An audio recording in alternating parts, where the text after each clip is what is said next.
आज देश के कई हिस्सों से जो तस्वीरें सामने आ रही हैं वे चिंता बढ़ाने वाली हैं। आजकल बहुत चर्चा एलपीजी को लेकर हो रही है।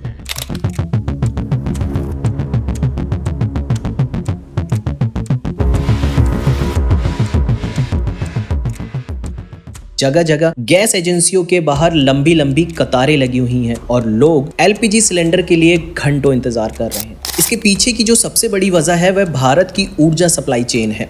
भारत की एलपीजी और पेट्रोलियम सप्लाई का बड़ा हिस्सा सेंट्रल ऑफ हॉर्मोन्स के रास्ते आता है, लेकिन मौजूदा तनाव के कारण इसी समुद्री रास्ते से आने वाली सप्लाई में रुकावट पैदा हो गई है। मांग पहले जितनी ही है लेकिन सप्लाई कम हो गई है। अर्थशास्त्र की भाषा में इसे सप्लाई शॉक कहा जाता है। अगर यही स्थिति लंबे समय तक बनी रही तो यही सप्लाई शॉक आगे चलकर कॉस्ट पुश इन्फ्लेशन में बदल सकता है। कहने के लिए ऐसे हालात में सरकार ने तुरंत कदम उठाए हैं। एसेंशियल कमोडिटी एक्ट यानी 1955 को लागू कर दिया गया है। सरकार ने आदेश दिया है कि देश की सभी ऑयल रिफाइनरी और एलपीजी प्रोडक्शन यूनिट्स में उत्पादन बढ़ाया जाए। इसके साथ ही एक अहम फैसला ये भी लिया गया है कि एलपीजी की सप्लाई को संतुलित रखने के लिए राशनिंग सिस्टम लागू किया जाए, यानी अलग अलग सेक्टर के लिए एलपीजी की मात्रा तय कर दी जाए। वैसे सरकार का कहना है कि आम घरेलू उपभोक्ताओं के लिए एलपीजी सप्लाई लगभग 100% है ताकि